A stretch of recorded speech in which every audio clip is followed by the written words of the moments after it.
Housekeeping 6 to 8. How do you get better at something? Oh, it's just a reminder, quick reminder. Practice, okay? And if you aren't doing very well, can you get practice up there? Yeah, and people help you do your practice more efficiently and those types of things. When you're working on your lab report for this week, or your lab handout, is it good to go up there and have those guys help you with it? Have they done all of those for grades and know some of the things that catch you? Oh, wait a minute, do they help me grade those too? Oh, yeah. Okay, so I'm just trying to give you guys ways to perform at a higher level, okay? Just being helpful. Other housekeeping items. All right, the book chapters, which everybody's panicking about and sending me. I've got 6 emails so far about book chapters. Okay, let's get something very clear. Those are assigned because students asked me to assign them as we're approaching that topic in the chapter. Okay, and I made them worth 0 points, and those assignments will stay open for the rest of the semester. And so when you see a book chapter that was missed, is that a big deal? No. So is it okay if I don't reopen those? Or do you want me to move those? What I'm trying to do is get the reading that you should have done behind you and what you should be doing so what I'm going to do today when we get done with classes, see where we ended, and I will start adding some of chapter 2 because you'll probably need that for Monday. Does that make sense? And then I'll add some more for Wednesday and then some more for Friday. Do you guys like that idea that I do it that way, that you kind of have that reading in front of you, and if you're using the electronic form, all you have to do is click on that and it'll take you directly there. Is that good? Yeah. Okay, that's what the other class was. Actually the section that insisted that I do that the other day. Someone asked me if I would do that, and I then took a class vote, and so that decision was made for you by them. Cool? Okay, that's how this all came about, and so that's why you didn't know that was coming. And so those chapters, the 4 pieces of the 1 chapter, no, it won't allow me to assign 1 chapter at a time. All right? It assigns it in sections, right? So just let you know that. It doesn't give it to you as a whole chapter. Okay? So just letting you know where that's at. So I will continue to do that. I'll make some assignments for more reading for the first of next week. Cool? I also put up another learning curve to get you into some of the stuff that's later in this chapter. And so I'll just assign those along as we go and look for the homework assignments for points. It shows you that on there when you open it, correct? That's what it does on my view. Yeah. So, cool? All right. Any other housekeeping items? Any other housekeeping items? We're working on grading your first lab. Hopefully we'll have that back by Monday or Tuesday of next week. That's my goal. No promises, but that's the goal. Okay? Cool? And you can see what we counted off for the next one. I know it's a little short on this one, but it's hard to get through 80 of those. Takes a little time. Cool? Give me some time? All right. I'll always give you time if you'll give me time. We'll make a trade. All right. Other things. I haven't got any more housekeeping that I know of. You guys got anything for me? So when I did this for the other section on Wednesday, they said, yeah, can you make those chapters aside? Just to give you an idea of something you could ask. All right. How about SI basics? I think this is where we stopped. Is that correct? For this section? Yeah. We were talking about these units are the SI units. Okay, now, SI units. And I was yelling at you guys. What was I yelling at as you ran out of class? We, as a society, United States of America, we need to switch to this for all our measurements. And in one generation, then that next generation would use these just like you use pounds, gallons, inches, and those things, right? One generation is all it would take. Yes, ma'am. What do you think about Kelvin? Do you think we should switch to that? At least Celsius, because that's the unit size that we use for scientific measurement. Okay, fair enough?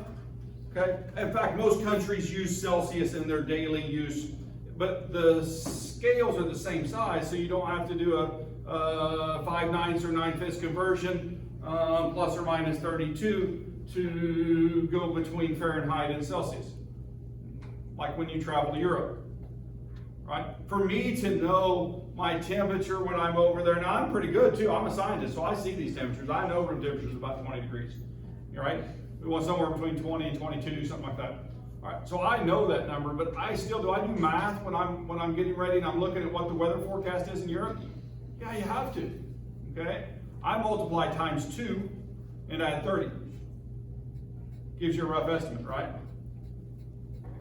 To get back to Fahrenheit. Right? What's 20 times 2? Plus 30? Nice temperature, right? You guys see that? That's a temperature. We can actually do those at the end of this chapter. Cool? So, yeah, great question. Yeah. I believe, yes, we would be fine if we did Kelvin all the time. Because then you would know the magnitude of that. Right? Yeah. Yeah, there's no doubt in my mind. Okay. Prefixes. Now, in addition to those units, then we have a set of prefixes that we can add. And those prefixes, kilo is what? Kilogram is how many grams? 1,000, right? A nanogram is 10 to the minus 9 grams. Very small amount, right? Do you guys have those nailed down, this list? I have a lot of them nailed, all right, because I use them so much. I use milligram, microgram, and nanogram a lot. I mean, we make those size measurements all of the time. Some fashion or another, right? Or nanomolar, or millimolar, or, I love these things. They're great. They're powers of 10, right? And so we know that milli is minus 3, micro is minus 6, a nano is minus 9. 10 to the minus 9. I should put a 10 in front of that. Everybody get that? What I'm saying? 10 to the power of minus 9. And so when we're talking about these things, well, in fact, I've even seen in literature people looking at femtosecond laser pulses and those types of things. Okay, so those are used. If you don't know what they are, do you have to go look them up? Yeah. What about on the other side of this? How many people now know what a terabyte is? Yeah, a terabyte is 10 to the 12th power, right? So that's the bits of data that it will hold. Now, I have a quick question. Is 10 to the 12th power a big number? Right?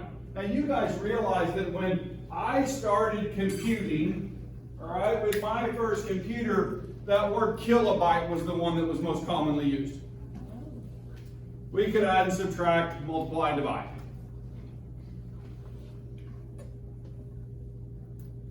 Can we do more now?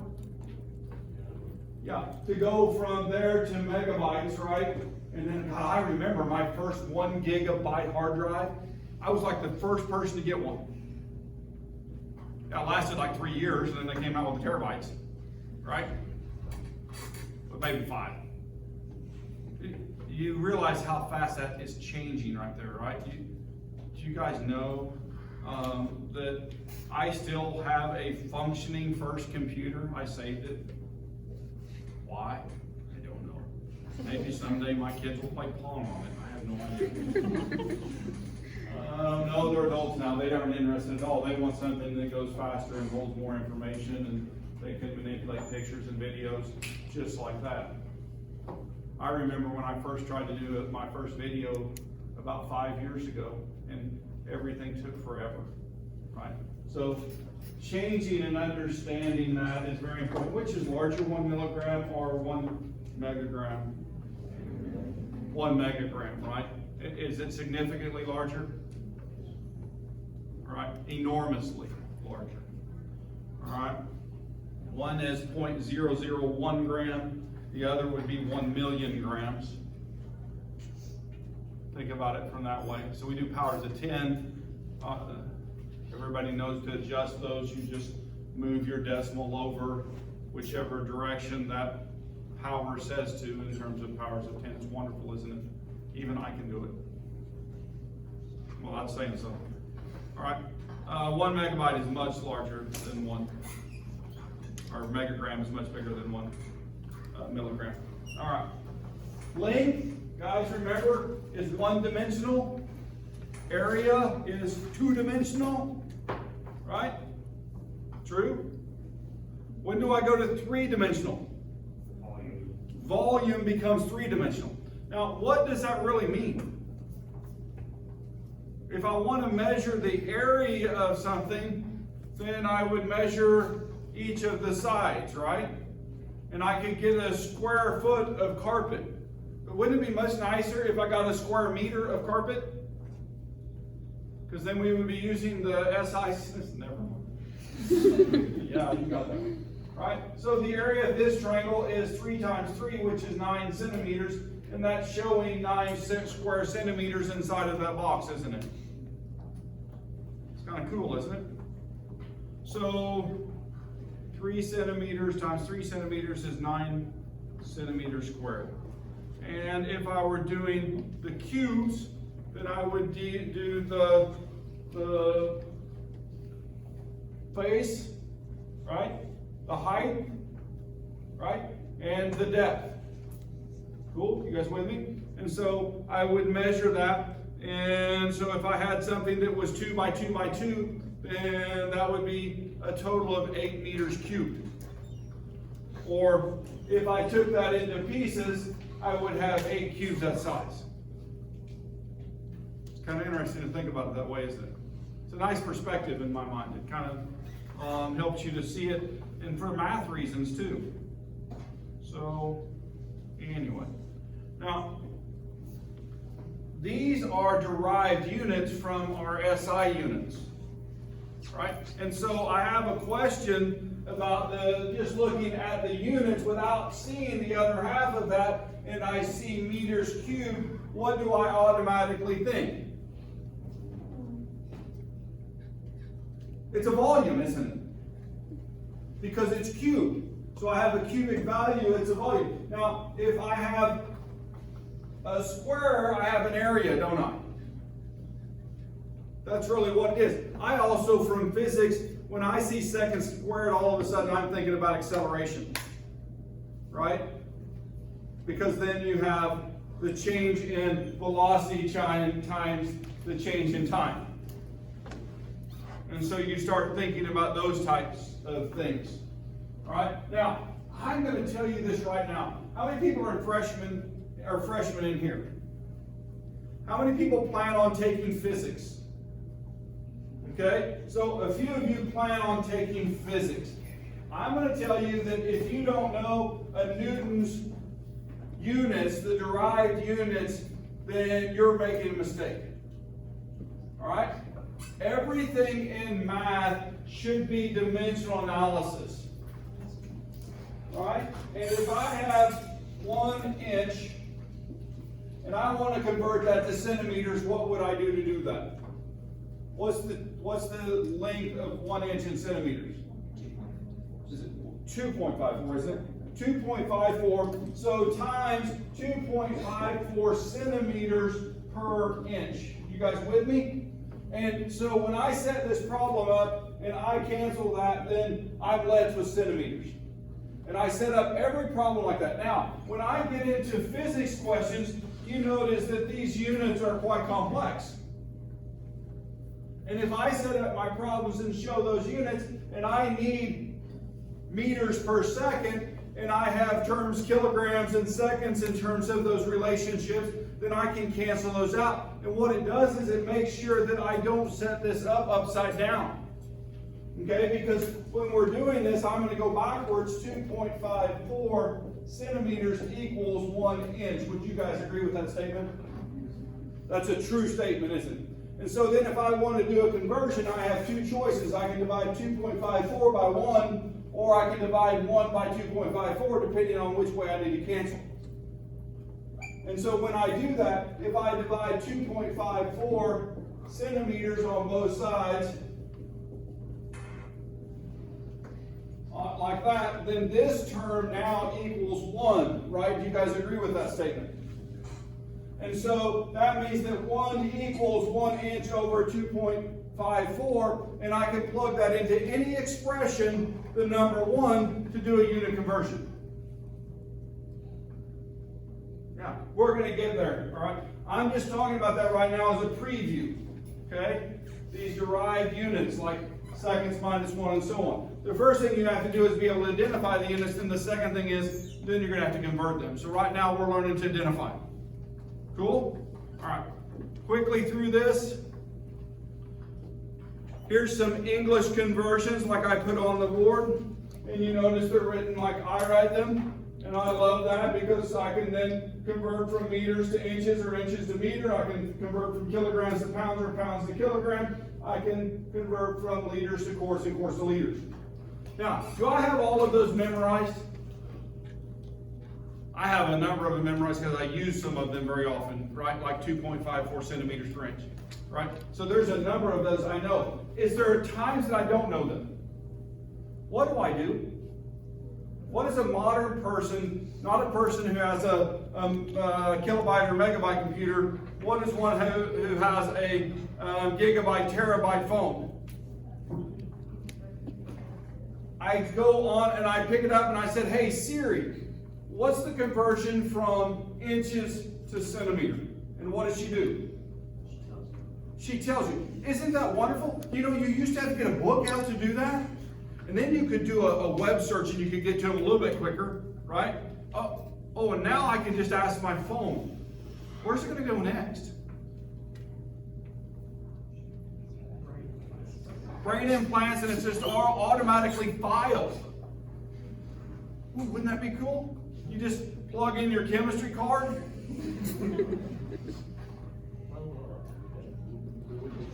Just saying. Then you wouldn't need school anymore. Right? I've seen a few of those science fiction movies where you just put your head inside a helmet and it teaches you everything you know about it. Wouldn't that be fun?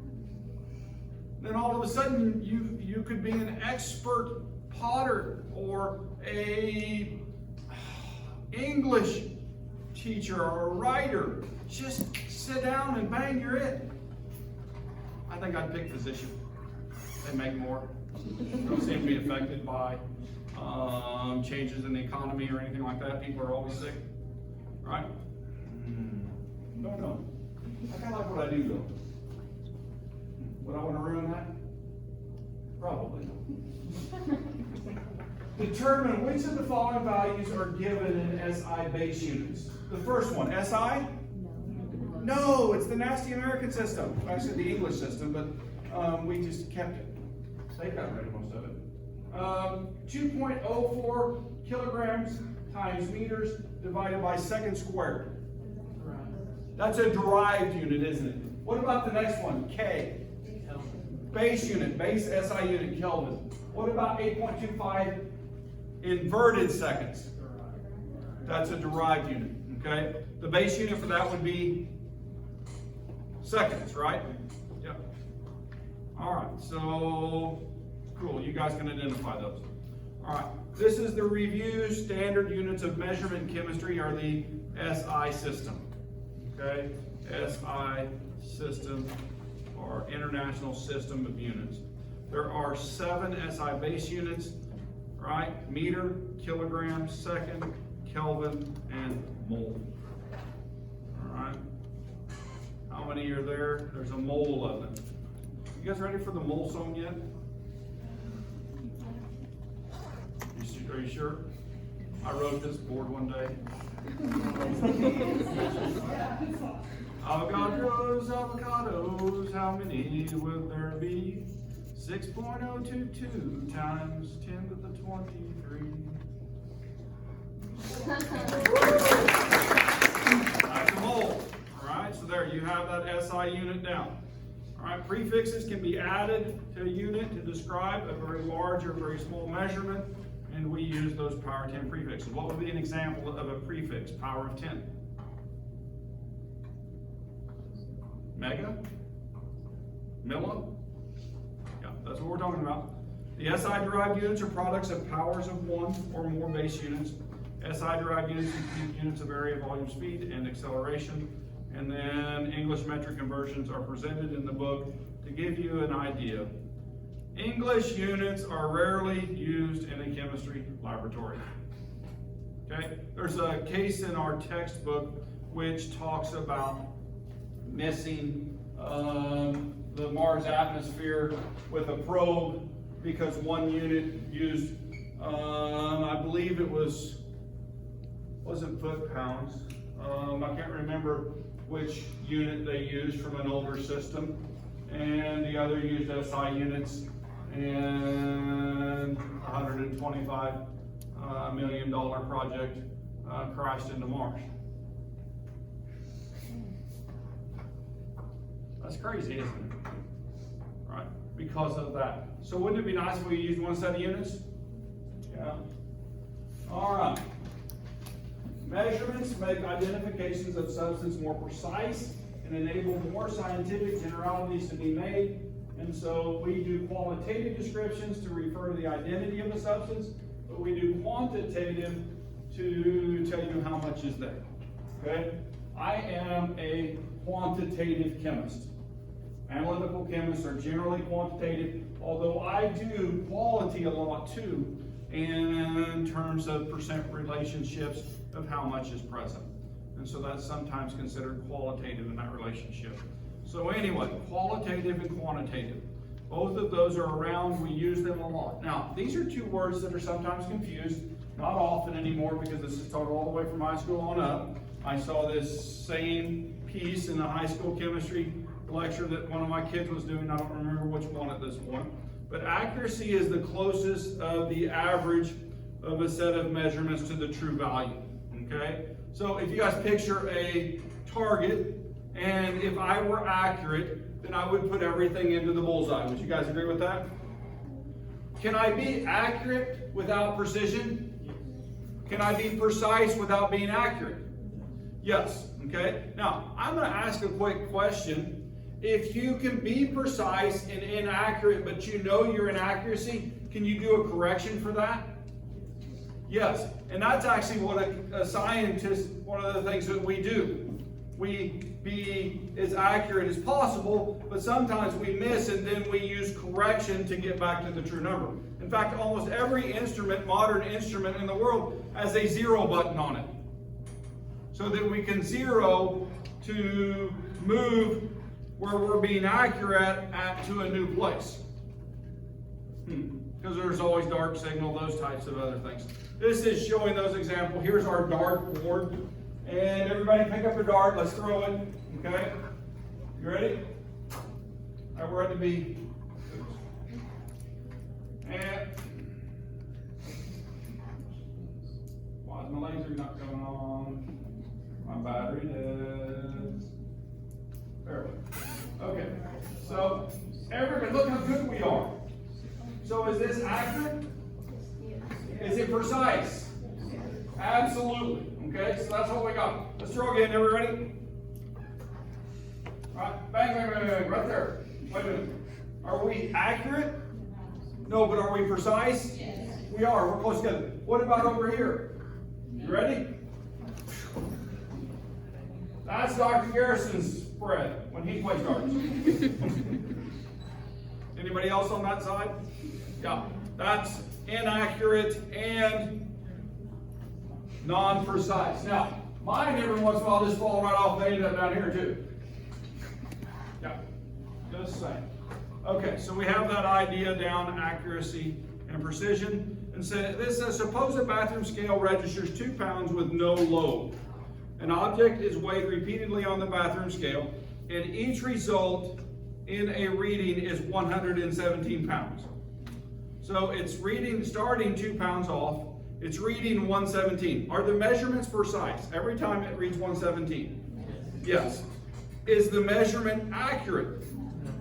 You know, I'm going to say I'm not sure because I don't know who calibrated the scale. if the scale is calibrated properly for each pound, then it would not be accurate because it's missing by how much? 2 pounds. Okay, you catch that? So that's my analytical mind working, saying, oh, wait a minute, we need to make sure that we're calibrated per pound wise, and if it's off. Now, what would you need then to fix this? A 0 button, right? And then if you could correct that to 0 and weight it again, then what's the probable object of that weight? 115 pounds. You guys, well, we do this in the chemistry lab all the time. When you guys go in and weigh stuff on the balances, if I'm working by myself, I don't weigh the beaker and then go weigh the compound, right? I go in and I weigh the beaker, tare it to that, right? And then it reads 0, then I go get my compound and put on there and it tells me the weight of my compound. I just take a step of math out. Now, when I'm working in groups, I can't do that. Okay? I have to have the weight of the beaker and then the weight of the beaker plus the compound and subtract the weight of the beaker. Take the tare weight out, okay? Or the correction, if you want to say that. And so in reality, then as long as we can make precise measurements, then we can adjust for the weight of the beaker or for the amount that the scale is off and those types of things. And so anyway, cool? Yeah. All right, probable weight is 115. Precision and single measurements. Precision in single measurements is determined by the device being used.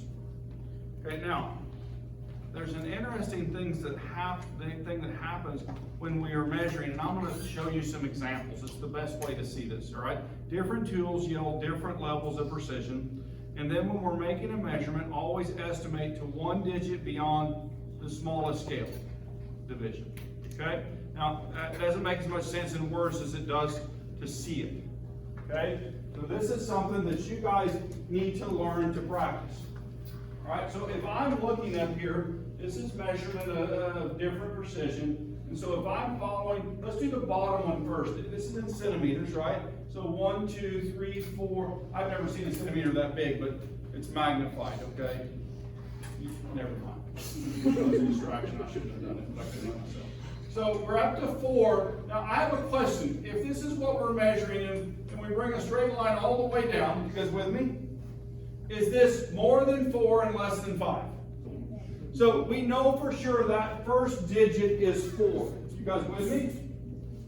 All right. And then I'm going to put a decimal right there, and I'm going to come back over, and I'm going to say, in your mind, you guys take the space and divide it. Start dividing. You guys, now here's what I'm going to do. This is the way I do it. Okay? I'm dividing this in half. Right? And if I went to there, the measurement would be 4.5. Is it more or less than 4.5? Less. And so then I divide that again here. And now I'm at 4.2 to 4.3. You guys with me? It's still less than that, isn't it? All right? So then if I move on, well, I look at that, I make the decision right then. That's 4.1, isn't it? It's more than 4.0, right? It's less than 4.1, but it's probably closer to the 4.1 than the 4.0. You guys with me? Yeah. So I'm going to call that 4.1. Now, I want to put a line under that and hold that thought for a second. Okay? Hold that right there. Now, I'm going to go up here and I want to do the same thing with this one. Okay? You guys with me? Now, it's more than 4, isn't it? But now, what do I have? I've got another mark. You guys see the extra mark? I've got, well, in fact, I've got, in between, I've got 1, 2, 3, 4, 5, 6, 7, 8, 9, 10, right? I'm not going to count all those. All right, there's 10 marks there. And so now I'm looking, this is 4, it's not quite to 0.1, is it? Are you sure about that? So it's less than 4.1.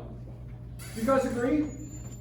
You're looking at it. So now I'm writing from the second scale, and I've got 4.0, don't I? Okay, now let's start dividing this in your mind, and if I divide that into 10 places, the half, the quarter, well, that's about 4.09, isn't it? Notice, now, am I guessing on that last digit? For the bottom scale, I guessed on this digit, right? For this scale, On top, I guess in this digit. Now, what that means is I'm certain of the 4, I'm certain of the 0, I'm guessing on the last digit. That's my uncertain figure. Okay? Now, this comes into play when we start adding, dividing, multiplying those numbers, because all of a sudden we need to keep the appropriate number of significant figures. You guys ever heard of those? What a lot of educators fail to do is relate significant figures to measurements. How many significant figures is this measurement? 2. How many is this? It's 3. Okay? In fact, I'm looking at the 100th place in this number and the 10th place in this number, correct? The figure of uncertainty, okay, is that last number on the right. And our numbers, when we keep significant figures, should be no more than the least number of significant figures. The one with the least number of significant figures. You guys get that? So we use measurement. Now you have to know how to measure to do that. Okay? Now, the thing is that we always estimate one digit beyond the smallest scale division. Okay? That's where the uncertain number comes from. We always do that. So if we were reading a burette, would we do it in the same way? How many, well, if I'm looking at a burette and I have it marked and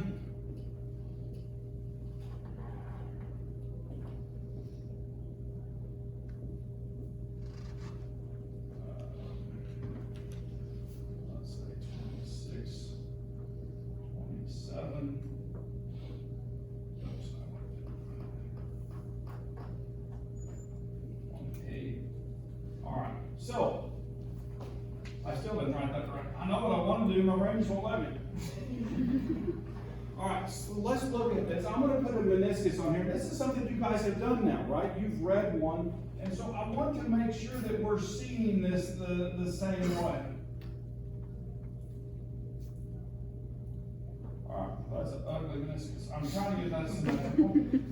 All right, now, there's some things that go along with this, and this isn't in the book right here. I'm adding this content. I'm going to put your eye right there, right? And so I'm avoiding the parallax error because my eye is level with the meniscus.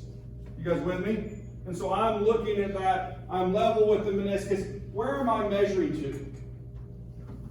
The top up here or to the bottom here? The bottom of the meniscus. So if I'm looking at that, then I can imagine a line that goes all the way across. Or can I rotate my burette to where this touches this or is underneath that? I can do that. Okay? So when I'm trying to figure out where that goes, I can turn my burette a little bit. You guys need to know this, right? And so then I'm looking at this and it goes right across here. Now this is 26. This is 26.1. Would you guys agree with that? 0.2, 0.3, 0.4. So 26.3. Cool, you guys with me? Estimate. How far is it?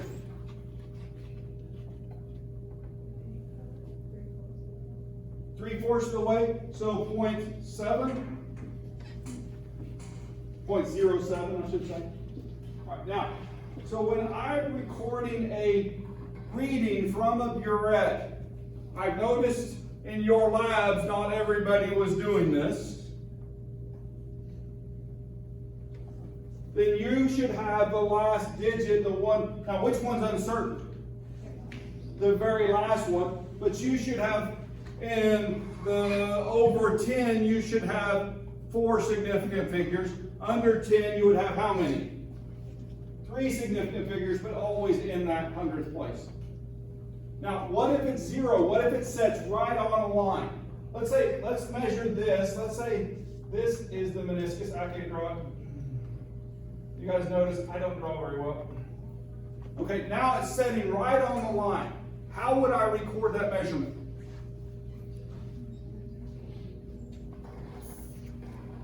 $26, 26.0, 26.00. Which one's correct? The last one. It has to be reported that way. And where is the uncertainty at? It's still in this last zero. Okay? Because I know it's at 26, it's not more than 26, right? It's not less than 26.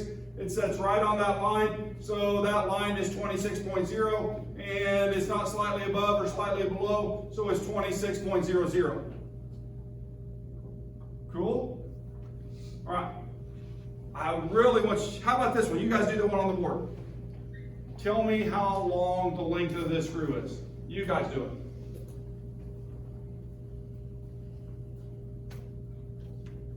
With the right number, correct number of significant figures. The correct numbers.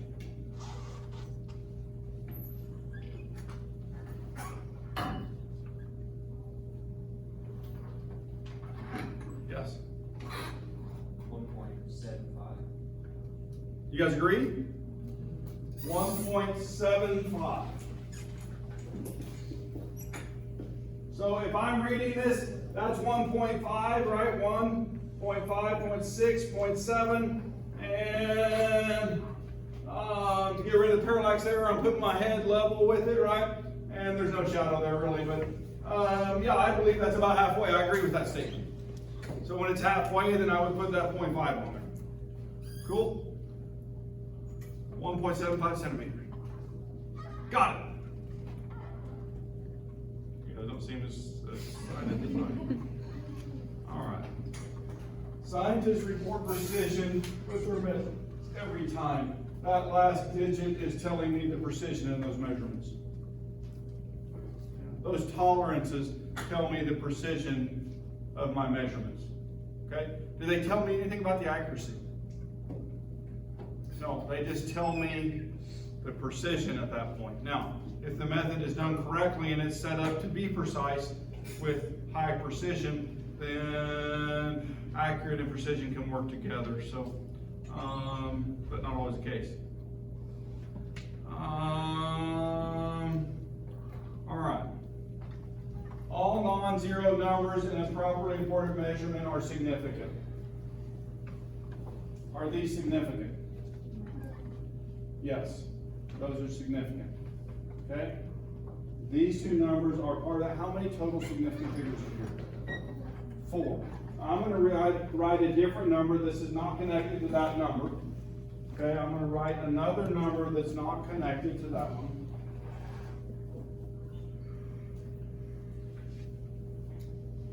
And so 0.0026. I just wrote a number there. How many significant figures? 2. Okay?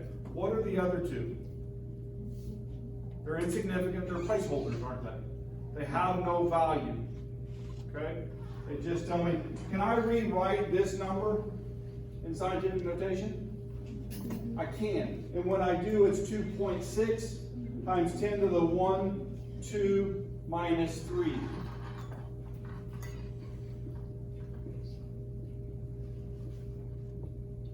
So that shows your significant figures. It's a way to do it. Okay? If you're unsure whether a 0 is significant or not. If I rewrite this one in scientific notation, you guys try that right now in the same fashion that I just did that. 2.6.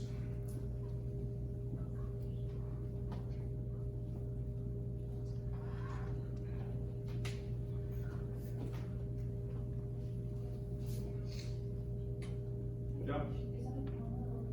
It's a decimal. Sorry. When I get that on the chalkboard, it's hard for me to make dots. Did you know in Europe they use commas for that instead of decimal places? Mm-hmm. You'll see that a lot. Also Australia. If you're looking at those publications from there, then they do their symbol. It's a little different than that. We're better. That was sarcasm. Well, actually it's not. We are. I'm not American. All right, any zeros between digits are significant. 903 contains 3 significant figures, 0.03 contains 1 significant figure. So we're going to practice those, all right? All zeros to the right of the 0 digits in a number are significant, 70.00. Any zeros to the right of non-zero digits in an integer such as 4,000 are considered uncertain unless further information is given. How would I better write this to show that it has 4 significant figures? Write it in scientific notation, 4.000 times 10 to the 3rd power. Okay, you guys with me? Just like we did up here. Yeah. So that's a better way to write that number. That's why we use scientific notation. Okay, to indicate that so we don't make the mistake and add that appropriately.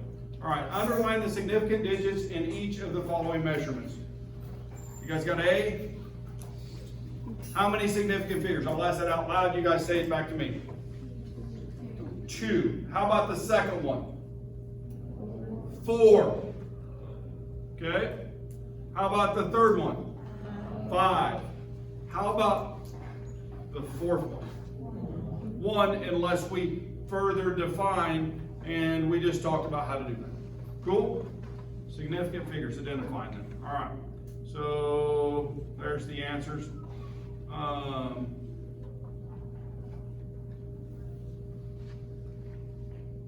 I disagree with that first one. If that's left past the decimal place, that would be 2 significant figures. That slide is incorrect. Cool? Yeah.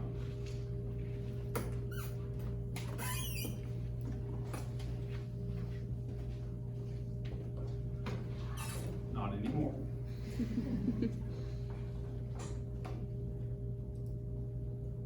All right. Addition. Okay. Addition. Fun stuff right here. All right, some simple rules.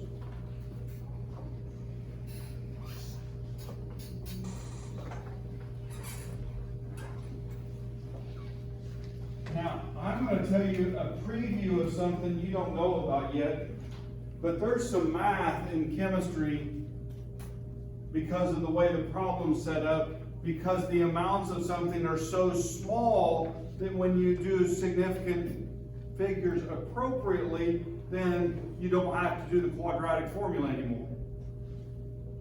Does that sound exciting to you? So learning how to do this will help you solve some more complex problems later on, because when we start adding measurements, right?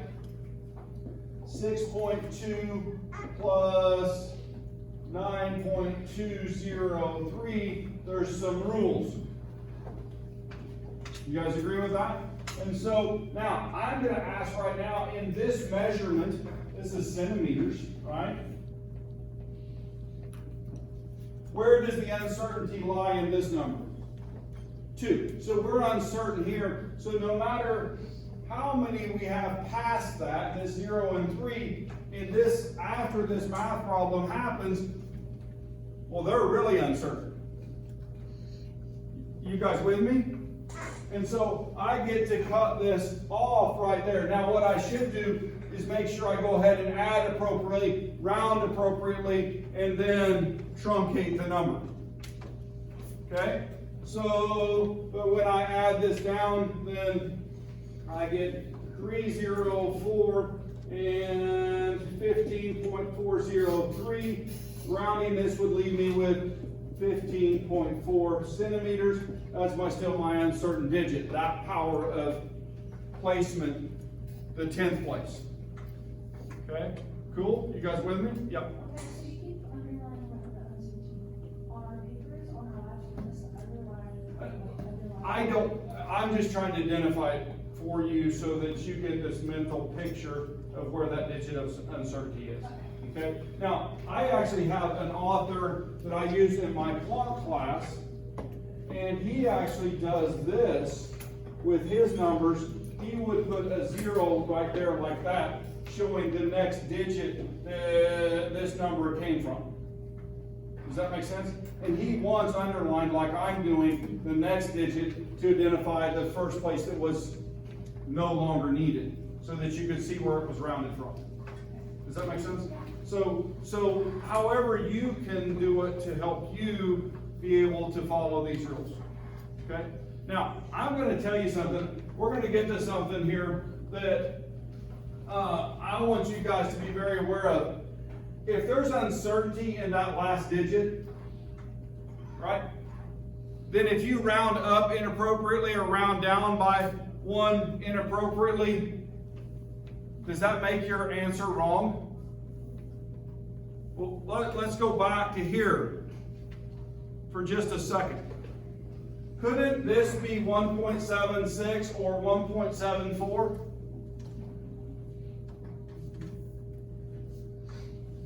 So if I accidentally rounded to 1.74, would that really make any difference? No, that's where the tolerances come to play. And if I'm within my tolerances and I've rounded the wrong direction, then both answers would be correct. Which makes me different from 99% of the science teachers in the country. And I wish everybody would fix that, because that's why we teach uncertainty, and that's why we teach significant digits, so we can be aware of that. And so any rounding method you want to use in my class, as long as you round reasonably, is acceptable. Fair enough? Yeah. I don't care how your science teacher said to do it in high school, okay? Or even in college. Then if I'm doing measurements, then that's the true story. Okay? So we need to realize that our precision is described with that last digit. Okay? And so that precision is what's important. And then if you report a tolerance with that measurement, then that's why we would keep those. Okay? So that we can know where that true answer would fall between. All right?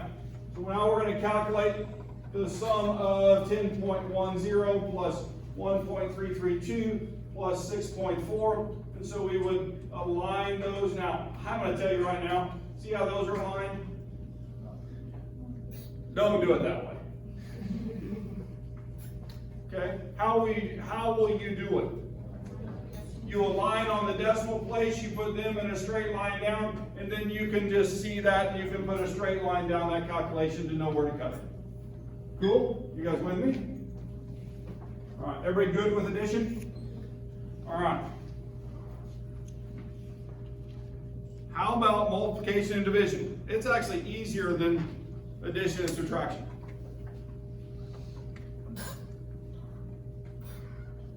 Do you believe that? With a calculator, absolutely. Okay, so I have 4.1 times 21.07 centimeters, right? How many significant figures in the answer? 2. You use the significant figures of the one with the least. Isn't that a great rule? What about division? Same rule, because multiplication is division.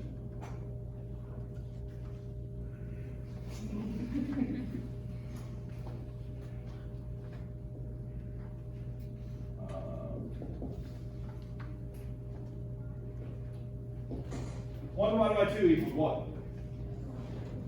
Huh? 1/2. All right? You can write it that way, or you can write it as 0.5. All right? You guys agree with that? But in reality, 1/2, that's a number, isn't it? And so I can take 1/2 and multiply it times something. I'm not really dividing by 2, I'm multiplying times 0.5, aren't I? I always wonder why math teachers did that. You just have inverse multiplication. I guess you are dividing it into pieces, which they think helps you to understand it, but I don't know. For me, I like, everything is multiplication. So I think it's more like positive. Dividing is, and we don't want to divide people, right? Never mind. All right. Cool with that, guys? All right. Let's see a division very quickly. We'll we'll stop there. And we'll pick this up right here, and we'll review our significant figures, and you guys will be experts at the end of this. Cool? What's that? You learned it in physics too? Did they say the same thing? Yep. Dr. Phil? Yeah. She is, her brain and my brain work a lot alike. So that's not